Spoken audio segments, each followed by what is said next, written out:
NDTV ਜਿਹੜਾ channel ਹੈ ਅੱਜ ਜਿਹੜੀ ਕਹਾਣੀ ਵੇਚਦਾ ਪਿਆ ਨਾ ਉਹ ਪਤਾ ਕਿਹੜੀ ਹੈ। ਪਾਕਿਸਤਾਨ ਦੇ ਵਿੱਚ ਫਲਾਂ ਪ੍ਰੋਫੈਸਰ ਫਲਾਂ ਇਦਾਰੇ ਦੇ ਲੋਕ ਫਲਾਂ ਤਨਜ਼ੀਮਾਂ ਦਹਿਸ਼ਤਗਰਦ ਸਰਗਰਮੀਆਂ ਵਿੱਚ ਜੁੜੀਆਂ ਹੋਈਆਂ ਨੇ। वाह दीदी वाह। बंदा पूछे कि ए न्यूज़ ने या सस्पेंस थ्रिलर कोई मूवी चलती पई है। इन्नी दफा कह चुकी हाँ कि मैनू अपने चैनल च तुसी क्यों नहीं बुलांदे, मैं तुहाडे मक्कू ठप्पा। इन्हां दा फार्मूला बड़ा ही सादा है कि अगर किसी गल दी भी हकीकत मौजूद ना होवे ते बस सोर्सेज दा नाम लैके खबरां कर दो। और ये सोर्सेज भी कौन ने? ना कोई दफ्तर है, ना कोई आफिस है, ना कोई रिपोर्ट हैगी है, ना कोई सबूत है, सिर्फ हवा दे विच एक तीर बस। कोई चोर जिहड़ा है ना वो दूसरे दे उत्ते इल्जाम लांदा है ताकि लोग जिहड़े ना उहदी चोरी नूं भुल जाण कि भी असीं की कीता। आइसोलेटेड हुंदा जा रहा है वैसे इंडिया। बिस्मिल्लाहिर्रहमानिर्रहीम, अस्सलाम वालेकुम। तुसीं देख रहे हो 360 डिजिटल पंजाबी और मैं हां तुहाडी मेज़बान शुमाइला नियाज़। आ व्लॉग करन तो पहले पता नहीं अचानक जिहड़ा ना वो बाहर जिहड़ा ना कोई ज़्यादा ही ठंड हो गई, तां करके मैं चादर जी लै ली। हुण चादर वाला जिहड़ा ना सीजन आ गया। बहरहाल व्लॉग शुरू करदे हां। ये जो मैं भी हुण थोड़ा ड्रामाई अंदाज जो अपनानी पई है उनकी वजह यह है कि अजकल ना वैसे मैं कोई भी OTT प्लेटफॉर्म्स की कोई सीरीज़ या कोई सीजन या कोई मूवी नहीं देखती पई। अजकल सिर्फ यह है कि बाबा जी रिमोट चक्को तो कोई ना इंडियन TV चैनल ला दो, उत्थे कोई ना कोई फिल्म चलती पई होंदी। व्लॉग शुरू करो भाई। पाकिस्तान के खिलाफ भारतीय सोशल मीडिया के प्रोपेगेंडे की एक नवी किस्त जारी हो गई है। मैं दस रही हूँ तुहानू नवी किस्त है जनाब। इस बार NDTV ने एक ऐसा ड्रामा रचाया जिन्होंने देख के लगता है कि जिवें इंडियन न्यूज़ चैनल जिहड़े ने वो फिल्म स्टूडियो में बदल गए हैं। मतलब खबरां घट ने, ये स्क्रिप्ट ज़्यादा लिखी जाते, स्क्रिप्ट ही लिखी जाते हैं, एक नवी कहानी बेचते पे है। अब कहानी पता की है? अच्छा, अज जो ना वो NDTV जो चैनल है वो अज जी कहानी बेचता पिया या वेचता पिया ना वो पता किहड़ी है। पाकिस्तान दे विच फलां प्रोफैसर फलां इदारे दे लोग फलां तनजीमां दहशतगर्द सरगर्मियां विच जुड़ियां होईयां ने। वाह दीदी वाह। गोया के पूरे पाकिस्तान दी एकेडमिक कम्यूनिटी जिहड़ी है कोई खुफिया नैटवर्क चलांदी पई है। बंदा पूछे कि ए न्यूज़ ने या सस्पेंस थ्रिलर कोई मूवी चलती पई है। इन्नी दफा कह चुकी हाँ कि मैनू अपने चैनल च तुसी क्यों नहीं बुलांदे, मैं तुहाडे मक्कू ठप्पा। देखण वालिओ पता तुहानू मक्कू ठप्पना किहनूं कहंदे? असल गल यह है कि जो भारत दे विच दाखिली मसाइल, सियासी अदमो इस्तेहकाम, किसानां दी जिहड़ी है ना वो उन्हां दे नाल जिहड़ी नाइंसाफी है वो उन्हां दे एहतजाज, इंसानी हकूक दे उत्ते इल्जामात या अपनी BJP हुकूमत दी जिहड़ी नाकामियां ना उन्होंने छुपाना होवे ना ते NDTV वर्गे ते होर भी बथेरे चैनल जिहड़े ने फौरन तौर ते पाकिस्तान नूं दहशतगर्द, पाकिस्तान खतरा, पाकिस्तान नेटवर्क वाली पट्टी चला देंदे। इन्हां दा फार्मूला बड़ा ही सादा है कि अगर किसी गल दी भी हकीकत मौजूद ना होवे ते बस सोर्सेज दा नाम लैके खबरां कर दो। और ये सोर्सेज भी कौन ने? ना कोई दफ्तर है, ना कोई आफिस है, ना कोई रिपोर्ट हैगी है, ना कोई सबूत है, सिर्फ हवा दे विच एक तीर बस। और फिर इस तीर नूं ब्रेकिंग न्यूज़ बना के प्लेट च पा के पेश कर दो अपनी आवाम दे सामने।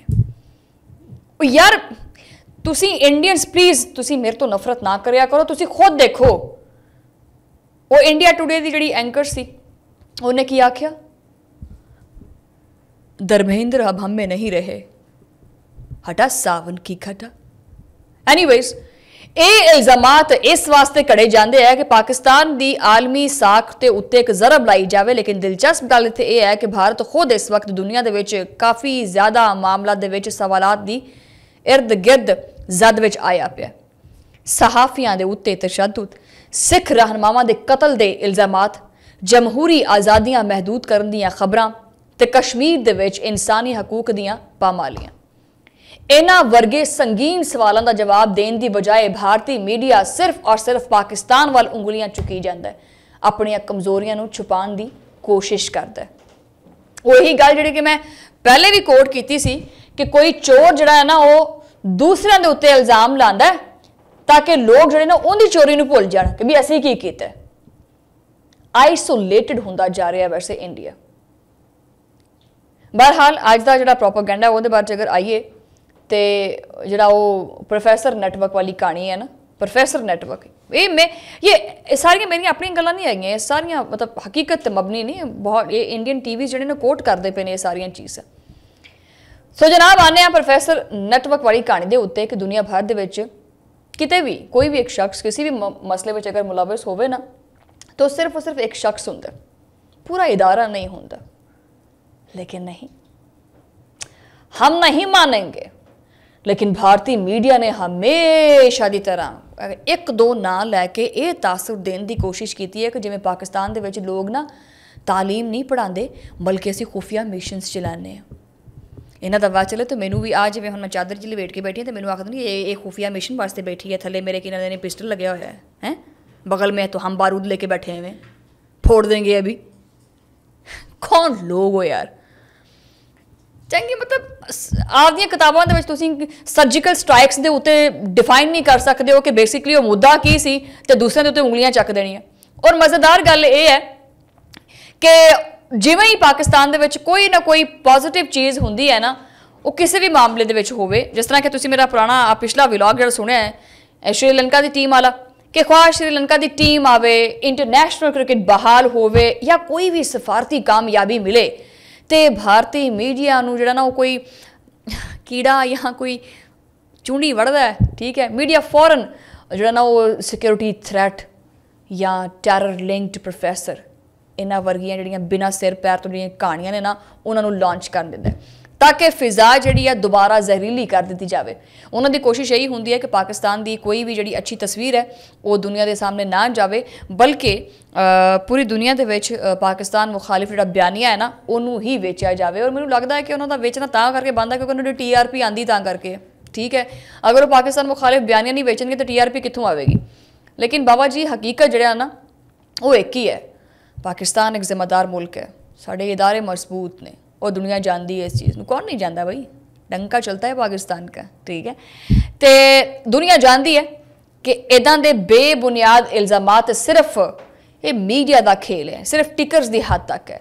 भारत दे बैठे चैनल जिहड़े ने जिन्नी मर्जी फोटोकॉपी कहानियां चलाते हैं, सच जिहड़ा हैगा वो उही रहेगा।